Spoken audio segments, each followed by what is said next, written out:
Hi,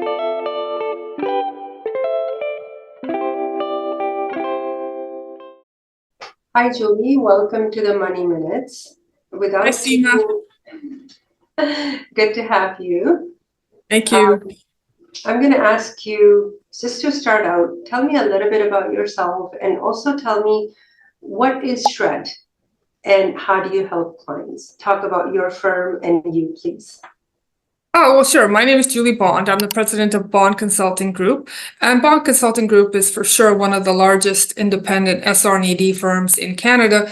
And we do have a specialty in the medical sector. So SR&ED stands for Scientific Research and Experimental Development. And it is the name of the largest corporate tax incentive program in Canada. That's the easiest way to understand it. That's amazing. And many doctors, because I specialize working with doctors, I'm a financial planner, and they are almost always feel that they won't qualify. Right. Why do they believe that? Well, for a very long time, the program was targeted towards manufacturing, engineering, robotics, these type of IT, high-tech companies. And there was just a misconception in the industry that doctors were not eligible. Also probably because they're associated with institutions and academic institutions and so forth. So a lot of misconceptions, and a lot of financial advisors and accountants have told their medical clients that they're simply not eligible for the program. But of course they are, because the criteria of the program is any corporation that achieves an advancement of knowledge in the field of science, technology, or medicine, and MPCs, medical professional corporations, are certainly corporations, and those doctors are often academics or achieving an advancement of knowledge in a field of medicine, and therefore they naturally qualify for the program. So in your opinion, is it simple enough for doctors to qualify, or do you think there are common mistakes that doctors make that makes them, or that disqualifies them from, getting the corporate incentive? Well, there are a lot of mistakes that a doctor can make, or any professional who is not specialized in SR&ED. I'll just give you one of them, which is to claim a project that appears to be medical, but it's actually social science. Social science could be around public health administration, could be around psychology, behaviors. Do people take their medicine? Do people go to the hospital? Regional studies. There are a lot of studies that appear to be medical, but they get denied by CRA because they technically qualify or appear to be social sciences. And so that's what we bring to the table. It's one of the things, many things that we do, is make sure that incorrect projects don't get claimed, such as social science projects. That's one example. So Julie, would your firm also guide and educate and prepare doctors? Should they be contacting you for that initial consultation or discussion and say, hey, could you tell me if I qualify? Absolutely. I mean, we're practitioners, ultimately. We're not just consultants. We actually prepare the whole application from A to Z, and we defend it as well. However, there's no obligation consultation. Call us and we'll give you a consultation, SR&ED assessment. That eligibility assessment is what we call it.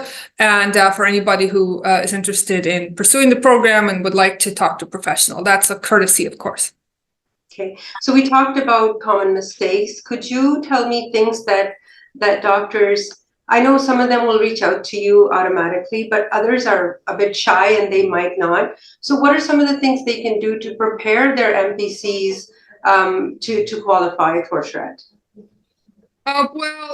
First of all, I wouldn't advise submitting an SR&ED claim without a professional. It doesn't have to be Bond, but professional help is definitely important, because the policy behind the SR&ED program is actually quite complicated. It's not as simple as writing up a grant. But as far as choices go, one obvious parameter comes to mind, which is the difference between wages and dividends. Wages are eligible under the program. That's T4 wages in Canada, and dividends are not eligible under the program.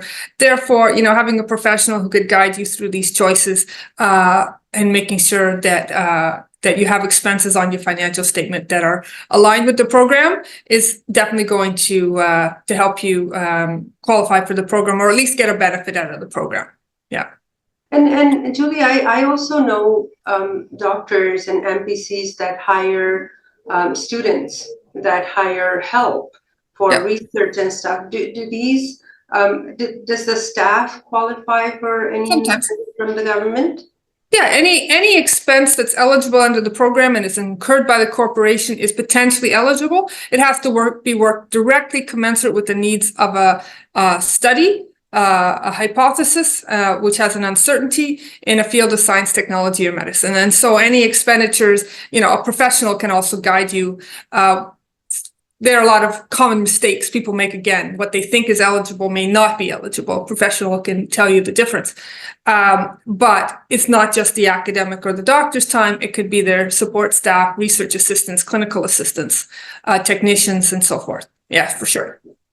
Another question that came across through my practice was I applied and I didn't qualify. I'm not sure if they applied on their own or they applied with a professional. What's your suggestion to them? Is it one and done kind of an application?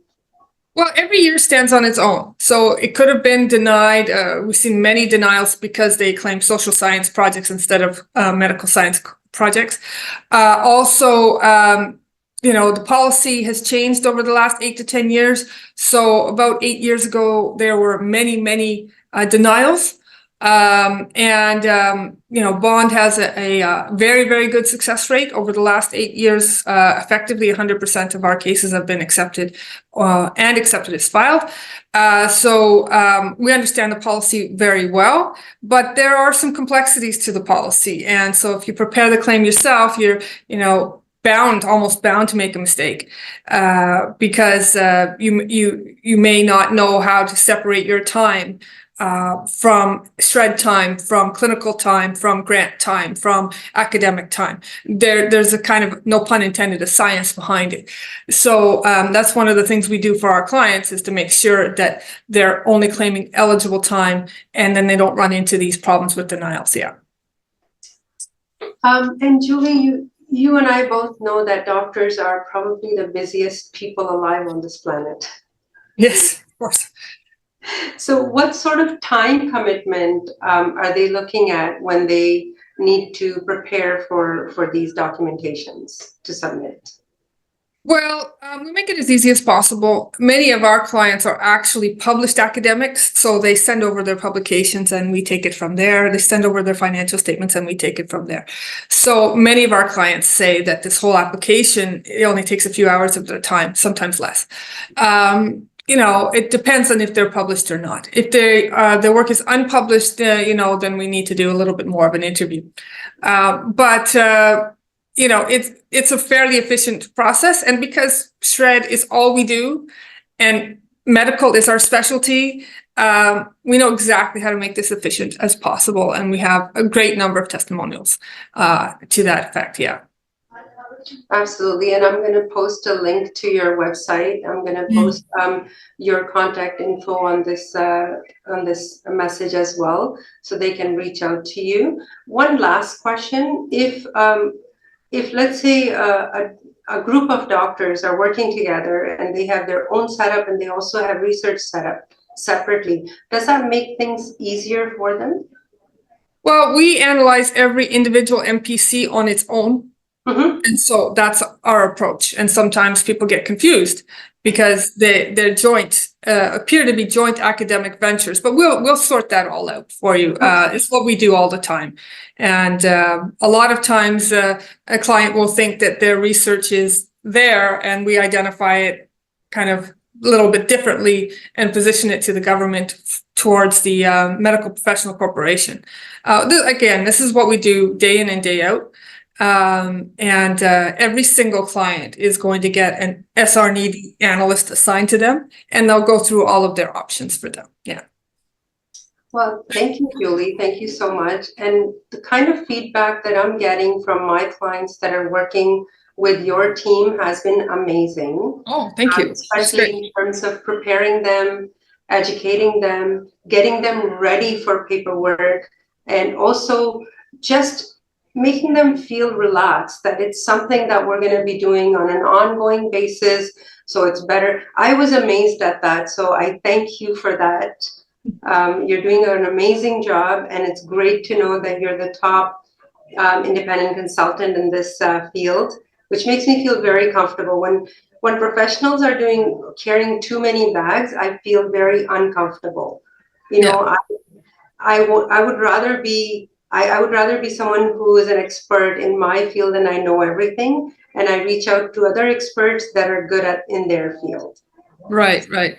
And I want to thank you, Seema, for having faith in us and picking us as your partner for SR&ED and in allowing us to be introduced to some of your clients. I'm sure we'll continue to do a lot of great work together, and I'm sure they're going to be thrilled because every doctor who finds out that they're eligible, and these are not insignificant refunds, and we can go back 2 years, every introduction that you may make or that may hear about through your videos, they're going to have an excellent experience with the program, and they're going to thank you. So, and we appreciate your confidence in our firm. Thank you.